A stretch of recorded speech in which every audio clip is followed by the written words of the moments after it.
أعوذ بالله من الشيطان الرجيم. قل هذه سبيلي أدعو إلى الله على بصيرة أنا ومن اتبعني وسبحان الله وما أنا من المشركين ولله الأسماء الحسنى فادعوه بها وذروا الذين يلحدون في أسمائه سيجزون ما كانوا يعملون. السلام عليكم ورحمة الله وبركاته. الحمد لله رب العالمين والصلاة والسلام على سيد الأنبياء والمرسلين نبينا محمد وعلى آله وصحبه أجمعين ومن تبعهم بإحسان إلى يوم الدين. اللہ تعالیٰ کے نیک ناموں میں اسماء حسنہ میں ہمارے پاس آج دوسرا نام الرب، الحمدللہ رب العالمین. قرآن کریم میں دوسری مرتبہ اللہ تعالیٰ کے بعد اسی کا ذکر آتا ہے. رب العالمین، سارے جہانوں کا پروردگار. رب کہتے ہیں عربی زبان میں آقا کو، ماسٹر، مالک، اور یہ سب معنی میں اللہ تعالیٰ کے لیے استعمال ہوا ہے. ربا یربی، جو تربیت دیتا ہے، جو بڑھاتا ہے، جو نشو و نما دیتا ہے، جو پالتا ہے، جو ہر چیز کا خیال کرتا ہے، یہ سارے معنی کلمہ رب میں موجود ہیں. قرآن کریم میں 900 سے زیادہ مرتبہ رب کا لفظ آیا ہے. علماء کہتے ہیں کہ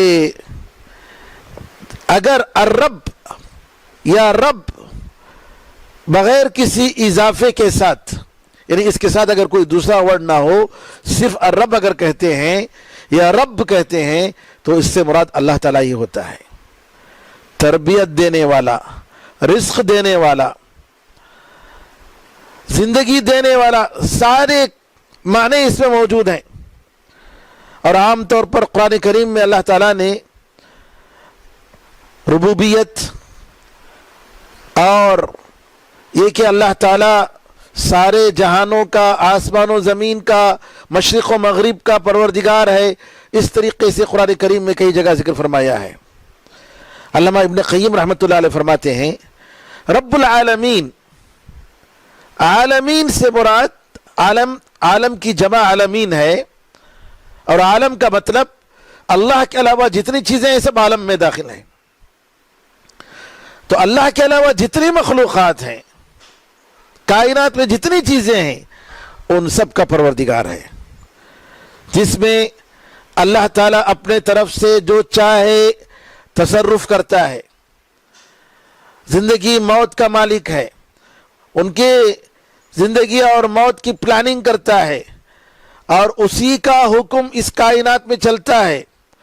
اور اللہ تعالیٰ ہمیشہ ان کے ساتھ رہتا ہے، اور ہر حالت میں اللہ تعالیٰ ان سے واقف ہوتا ہے. وہ دیتا ہے، زندگی دیتا ہے اور موت دیتا ہے. وہ پیدا کرتا ہے اور رزق دیتا ہے، اور وہ اونچا کرتا ہے اور نیچا کرتا ہے، دیتا ہے اور منع کرتا ہے، عزت دیتا ہے اور ذلت دیتا ہے. جیسے چاہے اس کی مرضی کے مطابق، اس کے ارادے کے مطابق پوری کائنات کو چلاتا ہے. اللہ تعالیٰ فرماتا ہے قرآن میں یسألہ من فی السماوات والارض کل یوم هو فی شان. آسمان و زمین میں جو بھی ہیں اسی سے مانگتے ہیں، اور ہر دن وہ ایک حالت میں رہتا ہے. تو اللہ تعالیٰ جو دیتا ہے اس کو روکنے والا کوئی نہیں، اور اگر روکتا ہے تو دینے والا کوئی نہیں. اس کے حکم پر کوئی اس کو کینسل کرنے والا یا بدلنے والا کوئی نہیں. اس کے آرڈر کو کوئی ریجیکٹ کرنے والا نہیں، اس کے کلمات کو کوئی بدلنے والا نہیں. فرشتے اور جبریل امین اسی کی طرف چڑھتے ہیں، اور اسی کے پاس لوگوں کے اعمال پیش کیے جاتے ہیں. اللہ تعالیٰ نے قرآن کریم میں رب کے لفظ کے ساتھ اپنی کئی جگہ تعریف کی ہے. سب سے پہلے الحمدللہ رب العالمین. ساری تعریفیں اللہ تعالیٰ کے لیے ہے جو سارے جہانوں کا پروردگار ہے. اسی طریقے سے اللہ فرماتا ہے اغیر اللہ ابغی ربا وہو رب کل شیء. کیا میں اللہ کے سوا کسی اور کو اپنا خدا بناؤں جبکہ وہ ہر چیز کا مالک ہے. اللہ تعالیٰ اسی طریقے سے عرش عظیم کے ساتھ یہ کہا ہے کہ وہ رب عرش عظیم ہے, عرش عظیم کا پروردگار ہے. اللہ فرماتا ہے اللہ لا الہ الا هو رب العرش العظیم. اللہ تعالیٰ اس کے سوا معبود برحق کوئی نہیں, وہ عرش عظیم کا پروردگار ہے. اسی طریقے سے اللہ فرماتا ہے کہ فرعون نے پوچھا قال فرعون وما رب العالمین. فرعون نے پوچھا کہ رب العالمین کیا ہے؟ موسیٰ علیہ السلام نے کہا قال رب السماوات والارض وما بینہما ان کنتم موقنین. وہ آسمان و زمین اور ان کے درمیان جو بھی ہے اس کا پروردگار ہے اگر تم یقین کرتے ہو. پھر اس کے بعد اس نے فرعون نے کہا قال لمن حولہ الا تستمعون. فرعون نے اپنے قوم سے کہا ارے تم لوگ سنتے نہیں ہو کیا کہہ رہے ہیں موسیٰ. موسیٰ علیہ السلام نے کہا قال ربکم ورب آبائکم الاولین. موسیٰ علیہ السلام نے مزید کہا اللہ تعالیٰ تمہارا پروردگار ہے, تمہارا رب ہے اور تمہارے اگلے باپ دادا کا خدا ہے. قال ان رسولکم الذی ارسل الیکم لمجنون. فرعون نے کہا ارے جو رسول تمہارے پاس بھیجا گیا ہے یہ تو دیوانہ ہے. موسیٰ علیہ السلام نے مزید بتائی فرمایا رب المشرق والمغرب وما بینہما ان کنتم تعقلون. اللہ مشرق و مغرب اور ان کے درمیان جو بھی ہے اس کا پروردگار ہے اگر تم سمجھنے والے ہو. اس طریقے سے قرآن کریم میں بے شمار مقامات میں اللہ تعالیٰ نے اپنی ربوبیت کا ذکر فرمایا. اللہ تعالیٰ کی ربوبیت دو قسم کی ہے. ربوبیت کا مطلب یعنی اس کی تدبیر, اس کا پیدا کرنا, پالنا, رزق دینا, سارے معاملات کی دیکھ بھال کرنا, حفاظت کرنا, سب کچھ, زندگی اور موت دینا. ربوبیت دو قسم کی ہے. ایک تو عام لوگوں کے لیے, عام مخلوقات کے لیے. ساری مخلوقات, سارے انسان اسی کی تربیت میں پلتے ہیں, اسی کا رزق کھاتے ہیں. گرچہ بعض لوگ دوسروں کا کھاتے ہیں لیکن اس کے باوجود اللہ تعالیٰ سب کو دیتا ہے, سب کو پالتا ہے, سب پر اس کا احسان ہے, سب اس کی نعمتوں میں پلتے ہیں. اسی لیے اللہ تعالیٰ کی اس عظیم نعمت کی وجہ سے انبیاء کرام نے اپنی دعاؤں میں ربنا ربنا اے ہمارے پروردگار, اے ہمارے پروردگار. تو ایک تو ربوبیت جنرل سارے لوگوں کے لیے, مومن و کافر کے لیے, اور ایک دوسری ربوبیت یعنی اللہ تعالیٰ کی خاص نگرانی, اللہ تعالیٰ کی خاص تربیت اس کے نیک لوگوں کے لیے ہے. وہ کیسے ہوتی ہے؟ ان کو ایمان کی توفیق دیتا ہے, ان کو نماز کی توفیق دیتا ہے, ان کو ہدایت دیتا ہے, ان کو اس کا نیک راستہ دکھاتا ہے, ان کو ثابت قدمی عطا فرماتا ہے. یہ اللہ تعالیٰ کی خصوصی نعمت ہے اپنے نیک بندوں کے لیے. رب کا یہ جو لفظ ہے اس کے معنی میں کیا کیا چیزیں آتی ہیں ذرا غور کریں. سب سے پہلے جیسا کہ میں نے بتایا کہ رب کا مطلب اللہ تعالیٰ ہر چیز کا پیدا کرنے والا, اسی کا بادشاہ, اسی پر پورا قدرت رکھنے والا اور ان کی زندگیوں میں پورا تصرف اور حق رکھنے والا اللہ تعالیٰ. تو اللہ تعالیٰ کی ربوبیت سے کوئی چیز خارج نہیں ہے. پوری دنیا اس کے قبضے قدرت میں ہے. جی ہاں, یہ قبضے قدرت اور اس کی توحید ربوبیت کہ اللہ تعالیٰ ساری کائنات کا پیدا کرنے والا ہے, یہ مخلوقات میں سے کسی نے اس کا انکار نہیں کیا. صرف کچھ لوگوں نے انکار کیا زبان سے, لیکن ان کے دل میں وہ چیز موجود ہے کیونکہ فطرت میں اللہ نے رکھا ہے, ہر ایک کی فطرت میں اللہ نے رکھا ہے کہ ہمارا خدا پروردگار اللہ ہے. اس لیے انسان عاجزی کے وقت کیا کرتا ہے؟ اللہ کی طرف دیکھتا ہے، اوپر آسمان کی طرف، بے کسی مجبوری کے موقع پر آسمان کی طرف دیکھتا ہے، اللہ کی طرف۔ یہ انسان کی فطرت میں ہے۔ تو جو لوگ اللہ تعالیٰ کا انکار کرتے ہیں، اللہ تعالیٰ کی ربوبیت کا انکار کرتے ہیں، زبان سے کہتے ہیں ورنہ ان کے دل میں وہ موجود ہے، جیسا کہ اللہ نے فرعون کے بارے میں بتایا۔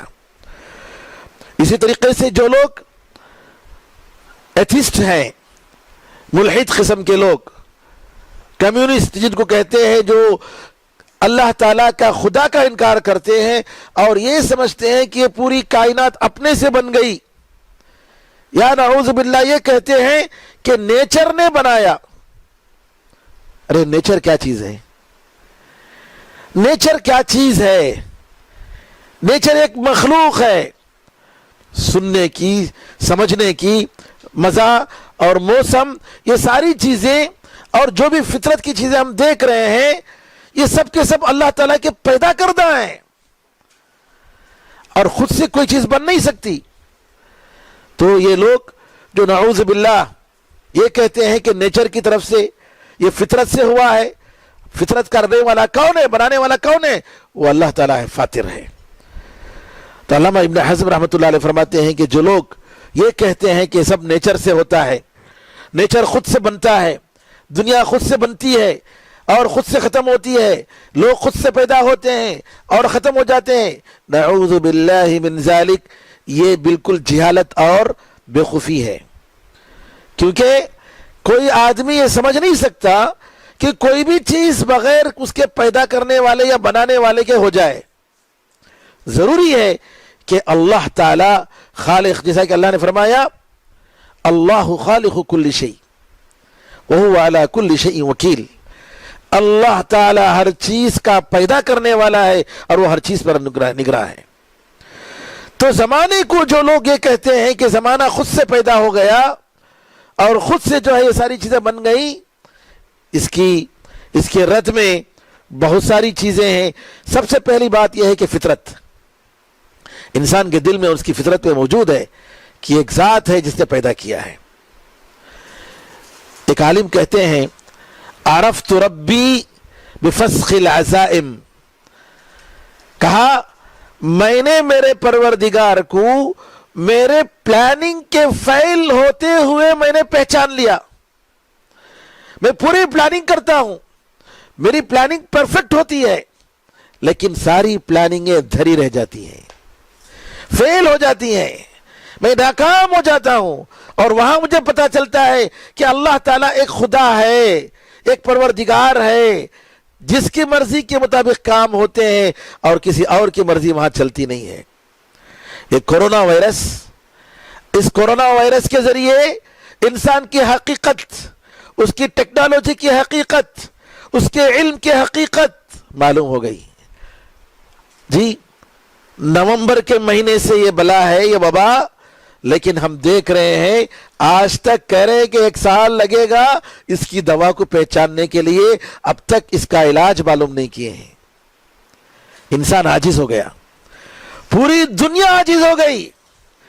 اللہ تعالیٰ نے اس نامعلوم اور آنکھوں سے اوجھل، جو ہماری آنکھوں کے سامنے نہیں آتی، ایسی بیماری کو بھیج کر پوری دنیا کے گھٹنے ٹیک دیے۔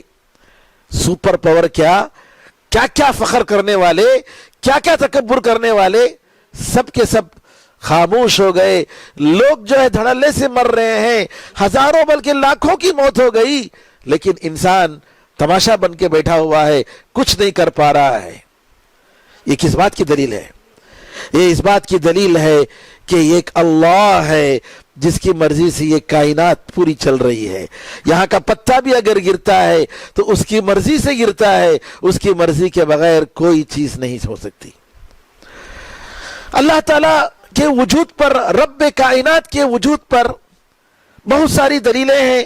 کسی شاعر نے کہا وَفِي كُلِّ شَيْءٍ لَهُ آيَةٌ تَدُلُّ عَلَىٰ أَنَّهُ وَاحِدٌ، ہر چیز میں ایک نشانی ہے جو اس بات کی دلالت کرتی ہے کہ وہ اللہ اکیلا ہے۔ ہر چیز میں ایک نشانی ہے جو اس بات کی دلالت کرتی ہے کہ وہ اللہ اکیلا ہے، وہی اللہ پیدا کرنے والا ہے۔ قرآن کریم میں اللہ تعالیٰ فرماتا ہے ام خلقوا من غیر شیء ام هم الخالقون ام خلقوا السماوات والارض بل لا یوقنون۔ اللہ فرماتا ہے کیا یہ لوگ بغیر کسی چیز کے خود سے پیدا ہو گئے، یا یہ لوگ خود پیدا کرنے والے ہیں، یا انہوں نے آسمان و زمین کو پیدا کیا ہے؟ بلکہ یہ لوگ یقین نہیں کرتے ہیں۔ سبحان اللہ۔ جبیر بن مطعم رضی اللہ تعالیٰ عنہ مدینے کو آتے ہیں، ابھی مسلمان نہیں ہوئے تھے، قیدیوں کو چھڑانے کے لیے آتے ہیں۔ نبی کریم صلی اللہ علیہ وسلم قرآن کریم کی سورہ طور کی آیتیں پڑھتے ہیں، کہتے ہیں کہ میں کافر ہوں، میں مسلمان نہیں ہوا، لیکن ان آیتوں کو سن کر ایسا لگ رہا تھا کہ میرا دل پھٹ جائے گا۔ اللہ تعالیٰ نے جب کہا ام خلقوا من غیر شیء ام هم الخالقون، کیا یہ لوگ بغیر کسی چیز کے پیدا ہو گئے، یا یہ لوگ خود پیدا کرنے والے ہیں، یا انہوں نے آسمان و زمین کو پیدا کیا ہے؟ سبحان اللہ۔ اللہ تعالیٰ ہی اس کائنات کو چلانے والا ہے، پیدا کرنے والا ہے، اس کے بغیر کوئی کائنات کا ذرہ بھی نہیں چل سکتا، زندگی نہیں ہو سکتی۔ اس کی دلیل یہ کائنات جتنی دقت، باریکی اور جتنے بہترین انداز سے اللہ نے بنائی، رات وقت اور دن کا جو وقت پر آنا جانا، سورج اور چاند کا وقت پر آنا جانا، جی، اور ہر چیز کا اپنے اپنے وقت پر یہ کام کرنا، اللہ اکبر، یہ بہت بڑی علامت ہے۔ قرآن میں اللہ تعالیٰ بار بار فرماتا ہے کہ کیا یہ لوگ ان کائنات میں غور و فکر نہیں کرتے؟ اسی طریقے سے اللہ تعالیٰ کی نعمتیں، اتنی بے شمار نعمتیں جو ہم پر اللہ تعالیٰ نے نازل کی، ہمارے جسم میں جو مشینری اللہ نے بنائی ہے، اس میں غور کریں گے تو تعجب ہوگا کہ کیسے اللہ تعالیٰ نے اس جسم کو بنایا۔ سبحان ربی الاعلی، اللہ اکبر، کہ اتنا عظیم پروردگار، اتنی باریک اور اتنی ایسی چیزیں کہ ملینوں ہمارے پاس خلیے موجود ہیں جسم میں، اور انسان اس جسم کو سمجھنے سے قاصر ہے۔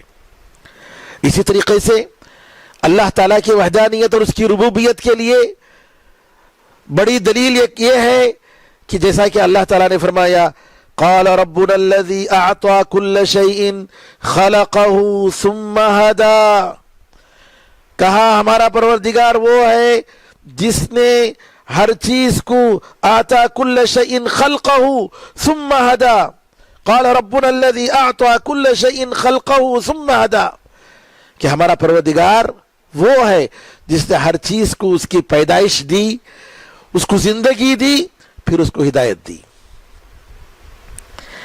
ہر انسان کو، ہر جانور کو، ہر پرندے کو، ہر چرندے کو اس کی زندگی کا گزارنے کا طریقہ بتایا۔ سبحان اللہ۔ ہدایت، ایک عام ہدایت، زندگی گزارنے کی ہدایت۔ آپ اگر دیکھیں کہ یہ جو چونٹی ہے، ان کا جو سسٹم ہے کہ کیسے وہ اپنے گھر کو کئی کلومیٹر دور جانے کے باوجود ان چونٹیوں کو معلوم ہوتا ہے کہ ان کا گھر کہاں ہے، اور معمولی دانہ اگر مل جائے ان کو، وہ دانہ لے کر وہ آتے ہیں اور اپنے گھر میں پہنچاتے ہیں، جمع کرتے ہیں۔ ایک سسٹم ہے، شہد کی مکھیوں کا ایک سسٹم ہے، پرندوں کا ایک سسٹم ہے، وہ ایک سسٹم کے ساتھ زندگی گزارتے ہیں۔ ان کو ہدایت دینے والا کون ہے؟ سبحان اللہ۔ آپ غور کریں کہ ان جانوروں کو، کہ سبحان اللہ، یہ ہدایت کیسے وہ تربیت دیتے ہیں پیدا ہونے کے بعد اپنے بچوں کو، اور کیسے وہ بڑے ہوتے ہیں، اور کیسے ان کو معلوم ہے کس طریقے سے شکار کریں۔ سبحان اللہ۔ یہ مکڑی، سبحان اللہ، یہ مکڑی اس کا گھر کیسے جال بناتا ہے، اور قرآن میں اللہ نے فرمایا وَإِنَّ أَوْهَنَ الْبُيُوتِ لَبَيْتُ الْعَنْكَبُوتِ، سارے گھروں میں سب سے کمزور گھر مکڑی کا گھر ہے۔ اللہ اکبر۔ یہ کون بول سکتا ہے؟ یہ وہی خالق بول سکتا ہے جو سارے مخلوقات کے گھروں کو جانتا ہے۔ جو بلوں کو جانتا ہے، سمندر کے اندر دریا میں جو گھریں موجود ہیں ان کے گھروں کو جانتا ہے، جنات اور انسانوں کے گھروں کو جانتا ہے، سارے مخلوقات کے گھروں سے واقف ہے، اس نے یہ کہا وَإِنَّ أَوْهَنَ الْبُيُوتِ لَبَيْتُ الْعَنْكَبُوتِ لَوْ كَانُوا يَعْلَمُونَ، کہ سب سے کمزور گھر یعنی اللہ کے علاوہ کسی اور پر بھروسہ کرنے والا، کسی اور سے امید رکھنے والا، جی اس کی مثال کیسی ہے؟ مکڑی کے گھر کی مثال ہے۔ اور آپ نے اللہ نے فرمایا کہ اس کا گھر جو ہے سب سے گھروں میں سب سے کمزور گھر ہے۔ سبحان اللہ، یہ کون کہہ سکتا ہے؟ ہر جانور کے بارے میں آپ دیکھیں ان کا جو سسٹم، یہ کس نے ان کو سکھایا؟ ہدایت کس نے دی؟ یہ اللہ تعالیٰ نے دی۔ اتنی خوبصورتی کے ساتھ یہ ساری چیزیں بنانے والا، یہ کائنات اتنا خوبصورت بنانے والا، یہ کون ہے؟ یہ اللہ ہے، اللہ کے سوا کوئی نہیں ہو سکتا۔ اسی لیے یہ عالم طبیعیات یعنی ایک بڑا سائنسدان گزرا ہے جو ایسے چیزوں کے بارے میں، نیچر چیزوں کے بارے میں بہت واقف ہے، جس کا نام ہے فرانک آلن۔ وہ کہتا ہے کہ زمین زندگی کے لیے مناسب جگہ ہے، اور زمین کی جتنی تصویریں یہاں موجود ہیں، زندگی کی جو شکلیں موجود ہیں، اور جتنے خوبصورت انداز سے، جتنا مرتب اور بالکل ارینج طریقے سے جیسے کیا گیا ہے، یہ لگتا ہے کہ یہ اچانک نہیں بنا ہے، ایسے ہی نہیں بنا ہے۔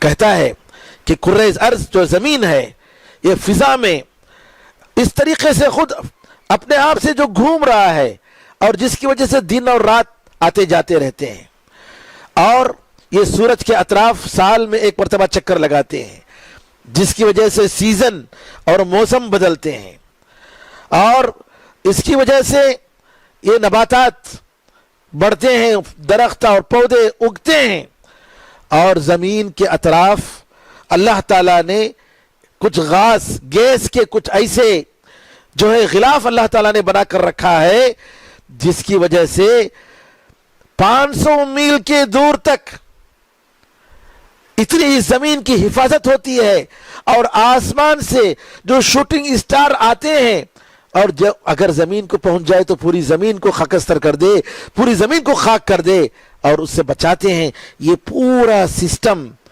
کسی طریقے سے بخار سے سمندر، ہوا سے جو ہے سمندر کے پانی جو ہے اوپر لے جاتا ہے، اور پھر اوپر سے پھر بادلوں کے ذریعے ان کو ہانکتا ہے، اور جہاں چاہے اللہ تعالیٰ پانی برساتا ہے، اور کیسے زمین کو دوبارہ اگاتا ہے، زندہ کرتا ہے۔ سبحان اللہ، یہ سسٹم اچانک نہیں ہو سکتا، نیچر یہ خود سے بن نہیں سکتا، اس کا ایک بنانے والا ہے، اس کا ایک پالنے والا ہے، جو پوری پلاننگ کے ساتھ کر رہا ہے۔ تو میرے بزرگوں، میرے بھائیوں، اللہ تعالیٰ کے وجود پر کہ اللہ تعالیٰ رب ہے، آسمان و زمین کا پیدا کرنے والا ہے، یہ کفار قریش بھی مانتے تھے۔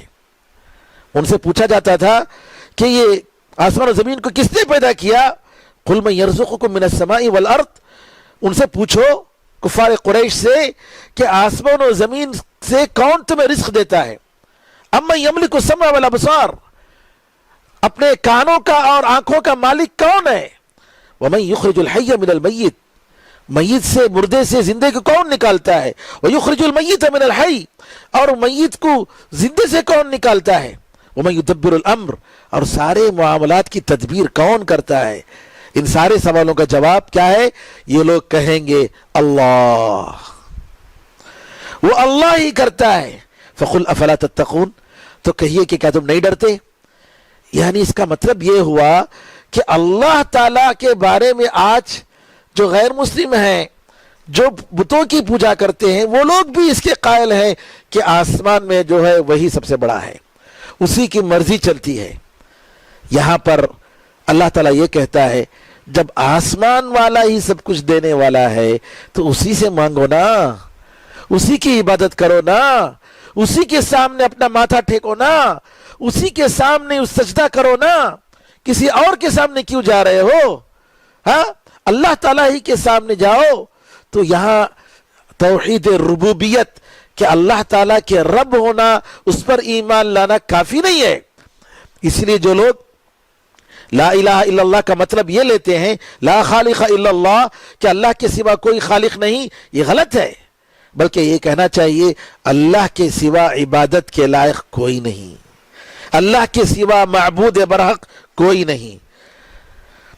بزرگوں، میرے بھائیوں، اللہ تعالیٰ پر ایمان لانے کے رب کے حیثیت سے کیا کیا تقاضے ہیں، ہمیں کیا کرنا ہے۔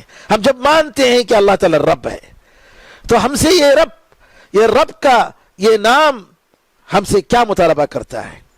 سب سے پہلے رب العالمین کا مطلب یہ ہوا کہ اللہ تعالیٰ ہی کس بڑے حکمت کی وجہ سے پیدا کیا ہے۔ کیوں؟ بڑی حکمت والا ہے، وہ بیکار کام نہیں کرتا ہے، ہر کام حکمت کی وجہ سے کیا ہے۔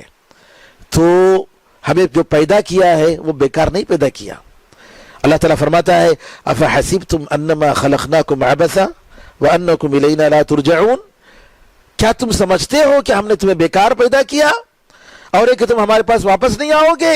فتعالی اللہ الملک الحق لا الہ الا هو رب العرش الکریم، وہ اللہ سب سے سچا بادشاہ برحق، وہ بیکار کام کرنے سے وہ بلند ہے، ایسا بیکار کام وہ نہیں کر سکتا۔